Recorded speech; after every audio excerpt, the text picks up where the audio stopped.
الله الرحمن الرحيم. الحمد لله رب العالمين والعاقبة للمتقين ولا عدوان إلا على الظالمين والصلاة والسلام على رسول الله وصحبه أجمعين. أما بعد، أعوذ بالله من الشيطان الرجيم. بسم الله الرحمن الرحيم.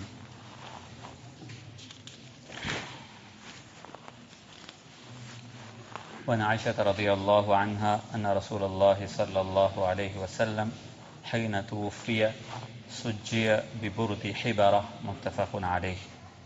وعنها أن أبا بكر الصديق رضي الله عنه قبل النبي صلى الله عليه وسلم بعد موته. رواه البخاري. الحمد لله. போன கிழமையோட வகுப்பில் மிக முக்கியமான சில பாதைகளை பார்த்தோம். ஒன்று, ஜனாசாவுடைய கடைசி கட்டம், அதாவது சக்கரத்துல் ஹால் நெருங்கிய ஒரு கட்டம் ஒரு மனிதனுக்கு ஏற்பட்டிருக்கிறது என்பது தெரிய வந்தால் அந்த அந்த மனிதனுக்கு முன்னால் சூரத்து யாசீன் ஓதுறது சுன்னத்தாக இருக்கிறது. ரசூலுல்லாஹி ஸல்லல்லாஹு அலைஹி வஸல்லம் அவர்கள் ஒரு ஹதீஸில் சொல்லி காட்டினார்கள், இக்ரஉ அலா மௌதாக்கும் யாசீன். இன்னொரு இடத்துல சூரத்து யாசீன் ஓதுறதுனால அவர்களுக்கு இந்த கடைசி நிலைமைகள் இலகுவாக ஆக்கப்படும் என்பதாக ஹதீஸில் வந்திருக்குது. இன்னொரு இடத்துல வந்திருக்குது சூரத்துல் ராத் ஓதுமாறும். அதே மாதிரி அன்சாரிகளிடத்தில் ஒரு பழக்கம் இருந்துச்சு, சூரத்துல் பக்ராவை ஓதுவார்கள். ஏதோ சூரத்து யாசீன் ஓதுறது மிகவும் சிறந்தது. முடியுமாக இருந்தால் சூரத்து ராதையும் சேர்த்து ஓதலாம். அதுக்கு முடியுமாக இருந்தால் அதுக்கு அங்கால பகுதிகளில் சூரத்துல் பக்ரா போன்ற சூறாக்களையும் அந்த இடத்துல ஓதுறது சுன்னத் என்பதாக பார்த்தோம். அடுத்ததாக நாங்கள் இன்னொரு மிக முக்கியமான ஒரு பகுதி, ரசூலுல்லாஹி ஸல்லல்லாஹு அலைஹி வஸல்லம் அவர்கள் ஹதரத் அபூ சலமா ரலியல்லாஹு அன்ஹு அவருடைய ஜனாசாவுடைய செய்தி கேள்விப்பட்டு நபி ஸல்லல்லாஹு அலைஹி வஸல்லம் அவருடைய ஜனாசாவை பார்க்க போன நேரத்தில் அவர்கள் ஆல்ரெடி வஃபாத்தாக இருந்தாங்க. நபி ஸல்லல்லாஹு அலைஹி வஸல்லம் அவர்கள் ஜனாசாவுக்கு முதலாவது செய்த வேலை ஃபஅக்மத ஐனைஹ், அவருடைய 2 கண்களையும் மூடினாங்க. இது ஜனாசாவுக்கு செய்ய வேண்டிய முதலாவது விஷயம். செஞ்சதுக்கு பின்னால் நபி ஸல்லல்லாஹு அலைஹி வஸல்லம் அவர்கள் கண்களை மூடுறதை பார்த்த பெண்மணிகள், வீட்டில் இருக்கிறவங்க சத்தம் போட்டு அழுதாங்க. நபி ஸல்லல்லாஹு அலைஹி வஸல்லம் அவர்கள் சொன்னார்கள், ஜனாசாவுடைய வீட்டில் அழுகிறதுக்கு பிரச்சனை அல்ல, ஆனால் அழுதவர்கள் தனது வார்த்தைகளில் என்ன செய்யணும், மிச்சம் வார்த்தை பிரயோகங்களில் சரியான கவனமாக இருக்கணும். என்றால் ஜனாசாவுடைய வீட்டில் நீங்கள் என்ன சொல்கிறீர்களோ நீங்கள் சொல்கிற வார்த்தைகளுக்கு மலக்குமார்கள் ஆமீன் சொல்வார்கள். நல்லதை சொன்னாலும் ஆமீன் தான், மோசமானதை சொன்னாலும் அதற்கும் ஆமீன் தான். அதனால் நல்ல வார்த்தைகளை ஜனாசாவுடைய வீட்டில் கதைக்க வேண்டும் என்பதாக ரசூலுல்லாஹி ஸல்லல்லாஹு அலைஹி வஸல்லம் அவர்கள் சொல்லிவிட்டு, ஒரு ஜனாசாவுடைய வீட்டுக்கு போகிறவங்க ஜனாசாவுக்காக வேண்டி கேட்க வேண்டிய துஆக்களில் மிக முக்கியமான 5 பகுதிகளை ஞாபகப்படுத்துகிறேன். உண்டு, அல்லாஹும்ம ஃபிர் லி அபி சலமா வர்ஃபஅ தரஜதஹு ஃபில் மஹ்தியீன் வஃப்ஸஹ் லஹு ஃபி கப்ரிஹி வனவ்விர் லஹு ஃபீஹி வஹ்லுஃபுஹு ஃபி அகிபிஹி. நாங்கள் யாருடைய ஜனாசாவுக்கு போனாலும் இந்த ஓதுற சுன்னத், அந்த ஜனாசாவுடைய மையத்துடைய பேரை சொல்லி அல்லாஹும்ம ஃபிர் லி அபி சலமா, அபூ சலமாவுடைய பாவங்களை யா அல்லாஹ் நீ மன்னித்துடு. வர்ஃபஅ தரஜதஹு ஃபில் மஹ்தியீன், கியாமத்தினால நேர்வழி கொடுக்கப்பட்டவர்களுடன் அவருடைய அந்தஸ்துகளை நீ உயர்த்தி சேர்த்து வச்சிடு. வஃப்ஸஹ் லஹு ஃபீ கப்ரிஹி, அவருடைய கபரை நீ விசாலமாக்கிடு. வனவ்விர் லஹு ஃபீஹ், அந்த கபரை நீ பிரகாசமாக ஆக்கிடு. வஹ்லுஃபுஹு ஃபீ அகிபிஹி, அந்த ஜனாசாவுடைய வஃபாத்துக்கு பின்னால் அவருடைய குடும்பத்தினர்களுக்கு நீயே சிறந்த பொறுப்புதாரியாக கார்டியனாக மாறிடு என்பதாக அந்த ஜனாசாவுக்கு துவா செய்கிறது நபி ஸல்லல்லாஹு அலைஹி வஸல்லம் அவர்கள் கற்றுக் கொடுத்தாங்க. எனவே இதுவும் செய்கிறது மிக முக்கியமான ஒரு சுன்னத்தாக இருக்குது. இன்றைய வகுப்பில் இன்னும் ஒரு மிக முக்கியமான ஒரு பாதியை பார்க்கிறோம். ஆயிஷா ரலியல்லாஹு அன்ஹா அவர்கள் சொல்கிறார்கள், அன்னன் நபிய ஸல்லல்லாஹு அலைஹி வஸல்லம் ஹீன துஃபிய, ரசூலுல்லாஹி ஸல்லல்லாஹு அலைஹி வஸல்லம் அவர்கள் வஃபாத்தான பொழுது, இன்னக மய்யிதுன் வ இன்னஹும் மய்யிதுன், நபி ஸல்லல்லாஹு அலைஹி வஸல்லம் அவர்களே நீங்களும் ஒரு நாளைக்கு மரணிப்பீர்கள், உங்களை மாதிரி இந்த உலகத்தில் உங்களுக்கே மௌத் என்பது இருக்குமாக இருந்தால் உலகத்தில் மற்ற யாருக்கும் இது விதிவிலக்கானதாக இருக்க முடியாது. உலகத்தில் யாராலும் ஒரு மனிதன் நிரந்தரமாக வாழுவார் என்று இருந்தால் அந்த நிரந்தரமான வாழ்க்கைக்கு உலகத்தில் தகுதியானவர் யாரு? ரசூலுல்லாஹி ஸல்லல்லாஹு அலைஹி வஸல்லம் அவர்கள். அவர்களுக்கு என்ன செஞ்சிருந்தான் அல்லாஹ்? மையத் என்றத மௌத்து என்பதை எழுதியிருந்தான். அப்போ நபி ஸல்லல்லாஹு அலைஹி வஸல்லம் அவர்களுக்கு எழுதப்பட்ட அந்த வஃபாத் வந்த பொழுது சுஜ்ஜிய பிபுர்தி ஹிபரா, நபி ஸல்லல்லாஹு அலைஹி வஸல்லம் அவர்களை ஹிபரா என்ற அந்த பிடவையால், அந்த துணியால் நபி ஸல்லல்லாஹு அலைஹி வஸல்லம் அவருடைய புனிதமான உடம்பு மறைக்கப்பட்டது, கவர் பண்ணப்பட்டுச்சு. புர்த் என்று சொல்றது ஒரு க்ளோத், ஒரு நீளமான அல்லது விசாலமான ஒரு பிடவைக்கு பேர் தான் புருத். ஹிபரா என்று சொல்றது அன்றைய காலத்தில் யமன்ல தயாரிக்கப்படக்கூடிய, அதாவது அதில் அந்த அந்த அந்த அந்த க்ளோத்தில் அல்லது அந்த பிடவையில் என்ன செய்யணும்னா செக்ஸ் அல்லது லைன்ஸ் இருக்கும். லைன் வந்து ஹத் ரசூலுல்லாஹி ஸல்லல்லாஹு அலைஹி வஸல்லம் அவர்கள் தன் ஆடைகள் அணியும் பொழுது இந்த ஹிபரா என்ற இந்த யமனிலிருந்து வரக்கூடிய இந்த லைன்ஸ் உள்ள அல்லது செக்ஸ் உள்ள இந்த பிடவையால் ஆடைகள் அணியறத ரசூலுல்லாஹி ஸல்லல்லாஹு அலைஹி வஸல்லம் அவர்கள் விரும்புவாங்க. அந்த துணி அவர்களுக்கு மிகவும் விருப்பமான துணியாக இருந்தது. அந்த துணியால ஹத் ரசூலுல்லாஹி ஸல்லல்லாஹு அலைஹி வஸல்லம் அவர்கள் வஃபாத்தான பொழுது அவருடைய ஜனாசா, அவருடைய பொடி கவர் பண்ணப்பட்டுச்சு. இது மிக முக்கியமான ஒரு பகுதி. இதுல ஹத் ரசூலுல்லாஹி ஸல்லல்லாஹு அலைஹி வஸல்லம் அவர்களுக்கும் ஏனைய மனிதர்களுக்கும் ஒரு வித்தியாசம் இருக்கு. ஹத் நபி ஸல்லல்லாஹு அலைஹி வஸல்லம் அவர்கள் மற்ற எல்லா மையத்துக்கும் நபி ஸல்லல்லாஹு அலைஹி வஸல்லம் அவர்களுக்கும் உள்ள வித்தியாசம் என்னத்தண்டா, அல் மௌத துஜர்ரது மின் சியாபிஹி வன் நபியு லா யுஜர்ரது மின் சியாபிஹி. ஒரு மனிதர் வஃபாத்தானால் அந்த அவருடைய ஜனாசாவை ஒரு பிடவையால மூடுறதுக்கு முன்னால அவர் மௌத்தார பொழுது என்ன ஆடையை உடுத்திருந்தார்களோ அந்த ஆடை அவர் வஃபாத்தான உடனே கலைக்கப்பட வேண்டும். அது எந்த உடுப்பாக இருந்தாலும் சரி, சாரம் ஷர்ட்டாக இருக்கலாம், கல்சனாக இருக்கலாம், டிஷர்ட்ஸாக இருக்கலாம், கலட்ட முடியுமாக இருந்தால் கலட்டலாம், கலட்ட முடியாது இருந்தால் அது எப்படியோ அது ஏதோ ஒரு முறையில் அந்த ஆடைகள் அகற்றப்பட வேண்டும். அந்த ஆடைகள் அகற்றப்பட்டதன் பின்னால அவருடைய அவுரத்துகளை மறைத்து அவரை ஜனாசாவை என்ன செய்யணும், பரிபூர்ணமாக கால் தலையிலிருந்து கால் வரும் வரைக்கும் கம்ப்ளீட்டாக ஜனாசா மூடப்பட வேண்டும். ஜனாசா திறந்து வைக்கப்பட மாட்டார். தேவையானவர்கள் வந்தால் அவர்கள் திறந்து ஜனாசாவை பார்ப்பாங்க, பிறகு ஜனாசா மூடப்படும். ஹத் ரசூலுல்லாஹி ஸல்லல்லாஹு அலைஹி வஸல்லம் அவர்களுக்கும் ஏனைய மையத்துகளுக்கும் உள்ள வித்தியாசம் என்னன்னா, நபி ஸல்லல்லாஹு அலைஹி வஸல்லம் அவர்கள் வஃபாத்தான பொழுது அவர் எந்த ஆடையோட வஃபாத்தானார்களோ அந்த ஆடையோட வைத்துதான் அவர்களை கவர் பண்ணப்பட்டுச்சு. அதே ஆடையுடன் வைத்துதான் நபி ஸல்லல்லாஹு அலைஹி வஸல்லம் அவர்களை குளிப்பாட்டப்பட்டுச்சு. அந்த ஆடைகளுக்கு மேலாலதான் ஹத் ரசூலுல்லாஹி ஸல்லல்லாஹு அலைஹி வஸல்லம் அவர்களுக்கு கஃபனும் அணிவிக்கப்பட்டுச்சு. என்றால் அந்த நபி ஸல்லல்லாஹு அலைஹி வஸல்லம் அவருடைய உடம்ப யாருக்கும் நேரடியாக, அவருடைய அவுரத் அவைகள் நேரடியாக யாருக்கும், அதனாலதான் நபி ஸல்லல்லாஹு அலைஹி வஸல்லம் அவருடைய உடம்பு அவருடைய ஆடைகளை கலட்டப்பட மாட்டாது. இது ரசூலுல்லாஹி ஸல்லல்லாஹு அலைஹி வஸல்லம் அவர்களுக்கு மட்டும் சொந்தமான ஒரு பிரத்யேகமான ஒரு விஷயம். அதை தவிர மற்ற எல்லாரும் வஃபாத்தால் அவர் எடுத்திடக்கூடிய ஆடைகள் கலட்டப்பட வேண்டும். ஆடைகள் கலட்டப்பட்டதன் பின்னால் அந்த ஜனாசாக்கள் பரிபூர்ணமாக மூடப்பட்டிருக்கணும். ஏன் காரணம்? ஒன்று, நான் நேரத்தோடு சென்ன மாதிரி சில நேரங்களில் அவர் தொடர்ச்சியாக நோய்வாய்ப்பட்டிருந்து வஃபாத்தாகலாம், அல்லது அவருடைய மரணத்துடைய நேரத்தில் இது சரி ஒரு கிளினிக்கல் அல்லது ஹெல்த் கண்டிஷன் ஒன்றின் காரணமாக ஜனாசாவுல மாற்றங்கள் ஏற்படலாம். இவைகள் எதுவும் அவர் நல்லவரோ மோசமானவர் என்றதுக்கான அடையாளமாக இருக்க மாட்டாது. நான் 2வது ஹதீஸ்லேயே சம்பந்தப்பட்ட விஷயமாக தெளிவாக பேசி, ஒரு ஜனாசாவுடைய கலர் மாறுறதோ அல்லது ஜனாசா கொஞ்சம் வீக்கமாக ஆகிறதோ இவைகள் எல்லாமே ஒரு ஹெல்த் ரீசனுக்காக வேண்டி, நல்ல கிளினிக்கல் ரீசன்ஸுக்காக வேண்டி மாத்திரமே அல்லாமல் இவைகள் எதுவும் அவர் சொர்க்கவாதி அல்லது நரகவாதி என்பதற்கான அடையாளமாக இருக்க மாட்டார். எனவே மையத்துடைய குறைகள் மறைக்கப்பட்டது கட்டாயம்.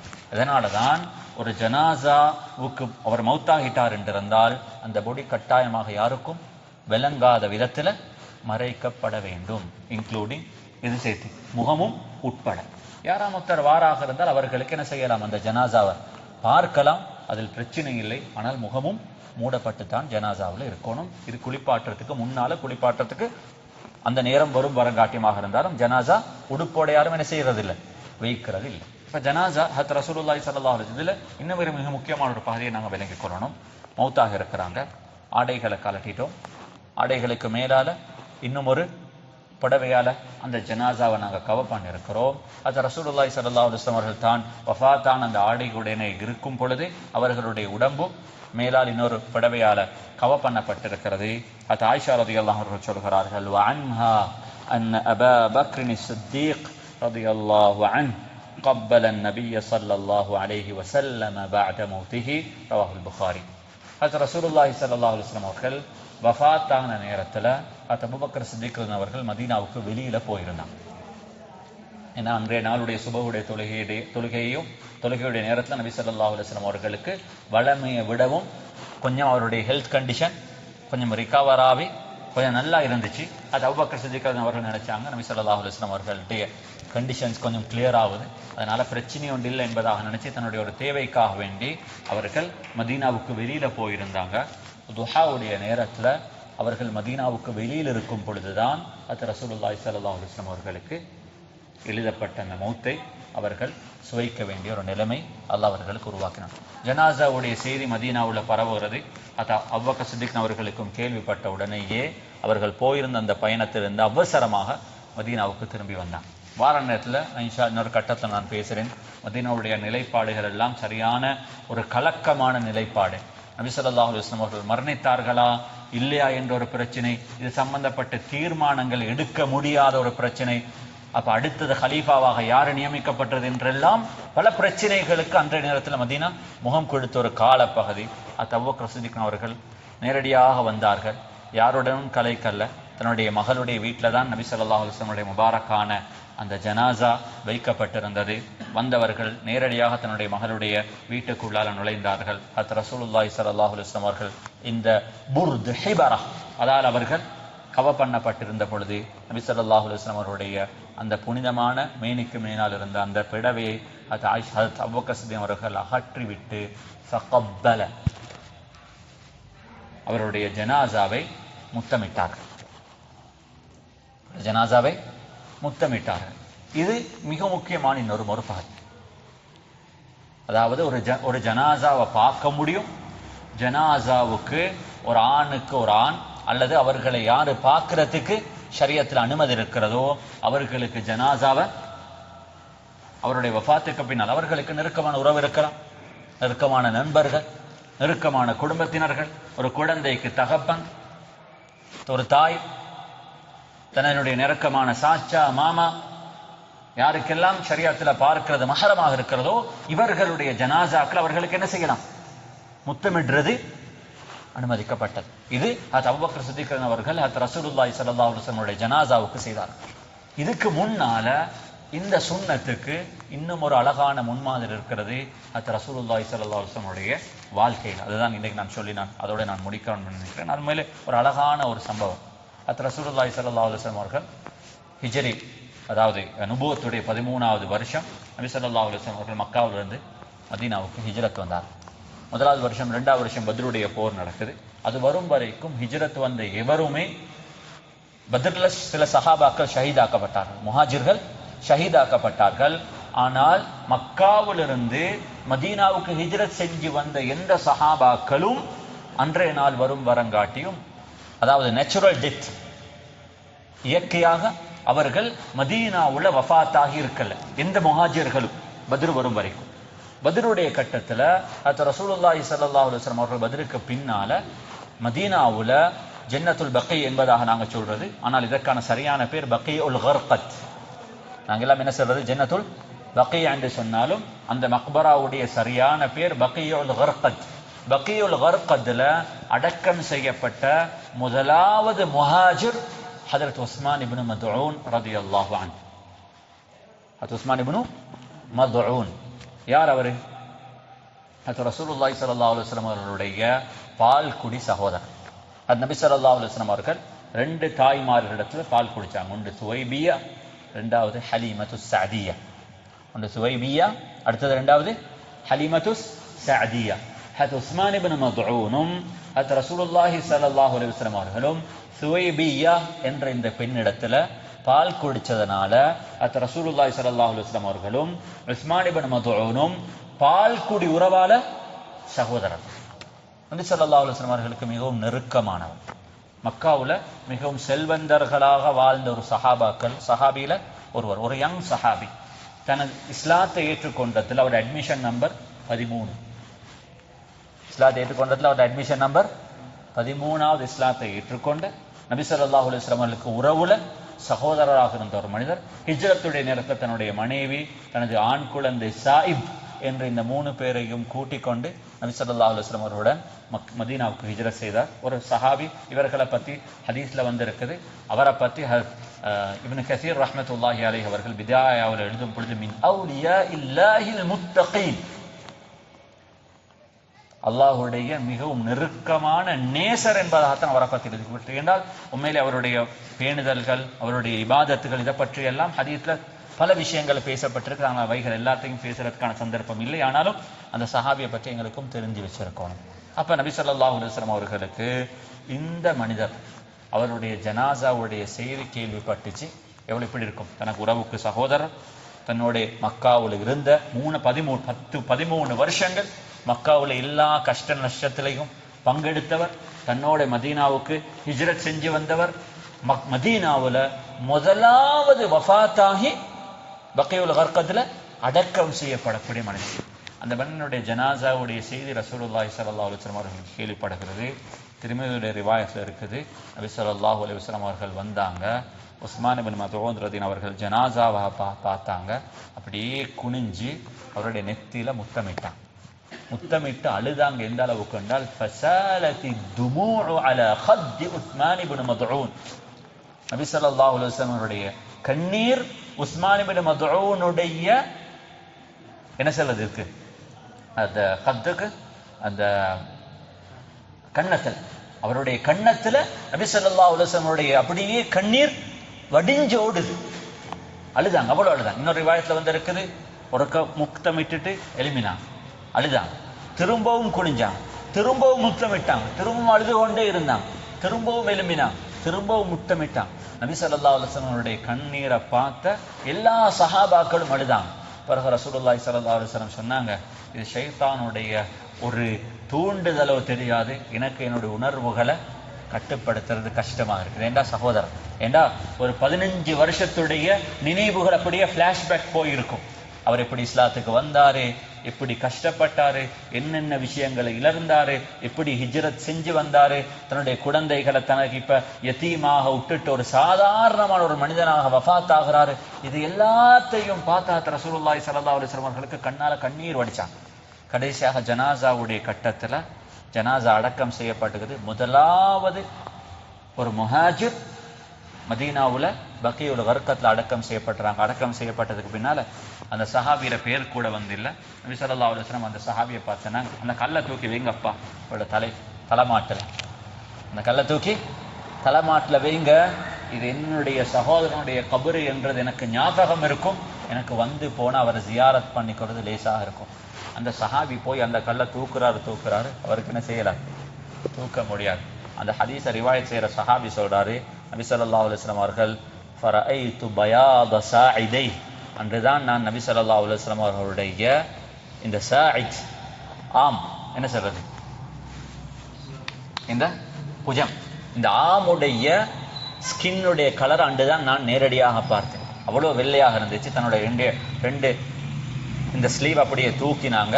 நபி ஸல்லல்லாஹு அலைஹி வஸல்லம் தன்னுடைய முபாரக்கான கையால அவருக்கு தூக்க முடியாத அந்த கல் அப்படியே அவர் தூக்கி தலைமாட்டில் நபி ஸல்லல்லாஹு அலைஹி வஸல்லம் அவர்கள் வச்சாங்க.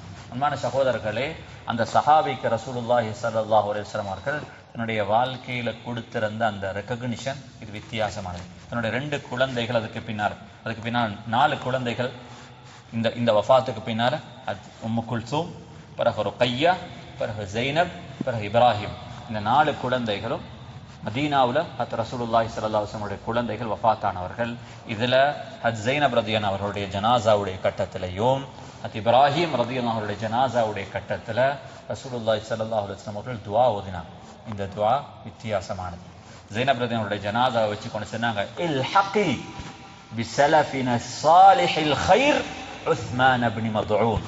தன்னுடைய மகளை பார்த்து சொன்னாங்க, துஆ செஞ்சாங்க, யா அல்லாஹ், என்னுடைய இந்த மகளை எங்களுக்கு முன்னால போன ஒரு சாலிஹான ஒரு சிறப்பான அந்த உஸ்மான் இப்னு மத்ஊனுடன் சொர்க்கத்துல இந்த பெண்மணியையும் நீ சேர்த்திடு. தன்னுடைய குழந்தைக்கு என்ன துஆ கேட்டாங்க, யா அல்லாஹ், இந்த குழந்தைய நீ சொர்க்கத்துல யாரோட சேர்த்திரு. அப்ப சொர்க்கத்துல அவருக்கு கொடுத்திருக்கக்கூடிய அந்தஸ்து எவ்வளோ உயர்வாக இருக்கும். அதுக்கு பின்னால வஃபாத்தானவங்க தான் தன்னுடைய ஆண் குழந்தைகளில் கடைசியாக மதீனாவில் கிடைச்சி வஃபாத்தான அது இப்ராஹிம் ரலியல்லாஹு அன்ஹுடைய ஜனாசாவுடைய நேரத்திலையும் இதே துவா ஓதினாங்க. அல்லாஹும்ம அல்ஹிக், ஓ அல்லாஹ், இன்னொரு சொன்னாங்க அல்லாஹும்ம அல்ஹிக், அல்லாஹும்ம அல்ஹிக் பிஸலஃபின ஸாலிஹில் கைர் உஸ்மான் இப்னு மதுஊன். தன்னுடைய மகளுக்கும் அதே துவா ஓதினாங்க, தன்னுடைய மகனுக்கும் அதே துவா ஓதினாங்க. அதனால தான் சஹாபாக்கள் சொன்னார்கள், இந்த எல்லா சிறப்புகளையும் கிடைச்ச ஒரு சஹாபியை நாங்கள் பார்த்ததில்லை. அவருக்கு கிடைச்ச சிறப்புகள் உண்டு. நபி ஸல்லல்லாஹு அலைஹி வஸல்லம் அவர்களுக்கு சகோதரராக வாழ்ந்தாங்க. ஒன்றாக 13 வருஷங்கள் மக்காவில் முஹாஜிராக இருந்தாங்க. நபி ஸல்லல்லாஹு அலைஹி வஸல்லம் அவரோட 2 ஹிஜ்ரத்தும் செஞ்சாங்க. ஹபஷாவுக்கும் போனாங்க, பிறகு மதீனாவுக்கும் வந்தாங்க. பத்ர்லையும் கலந்து கொண்டாங்க. நபி ஸல்லல்லாஹு அலைஹி வஸல்லம் அவருடைய ஜனாசாவையும் முத்தமிட்டார்கள், அவருடைய ஜனாசாவையும் தொழுவித்தார்கள். தன்னுடைய குழந்தைகளுக்கு அவர்களுடன் சொர்க்கத்தில் இருக்க வேண்டும் என்றும் ஆசைப்பட்டாங்க. இந்த சிறப்பு சஹாபாக்கள் அதிகமானவர்களுக்கு கிடைக்கல. சஹாபாக்கள் இந்த சிறப்பை நினைச்சு ஆசைப்படுவாங்க, எங்களோட ஜனாசாக்களும் இப்படி ஆக வேண்டும் என்பதாக. எனவே ஒரு ஜனாசாவை பார்க்கலாம், அவர்களுக்கு யாருக்கு பார்க்கறது ஷரியத்தில் அனுமதி இருக்கிறதோ அவர்களுக்கு ஜனாசாவை பார்க்கலாம், பார்க்க யாருக்கு அனுமதிக்கப்பட்டிருக்கிறதோ அவர்களுக்கு ஜனாசாவை முத்தமும் இடலாம் என்றதை இந்த ஹதீஸ் எங்களுக்கு தெளிவாக விளங்கப்படுத்துகிறது. எனவே அல்லாஹ் சுப்ஹானஹு வ தஆலா உஸ்மான் இப்னு மதுஊன் போன்ற இந்த சிறந்த சஹாபாக்களுடன் கியாமத்தின் அல்லாஹ் எங்களையும் சேர்த்து வைப்பானாக. இது மாதிரியான அழகான ஒரு மௌத்தை அல்லாஹ் எனக்கும் உங்களுக்கும் நசீபாக்குவானாக. என்ன விஷயங்களை பேசினோமோ அந்த விஷயங்களை வஃபாத்து வரங்காட்டி அமல் செய்யக்கூடிய பாக்கியத்தை அல்லாஹ் எனக்கும் உங்களுக்கும் நசீபாக்குவானாக. வ ஆகிரு தஅவானா அல்ஹம்துலில்லாஹி ரப்பில் ஆலமீன். அஸ்ஸலாமு அலைக்கும் வரஹ்மத்துல்லாஹி வபரகாத்துஹு.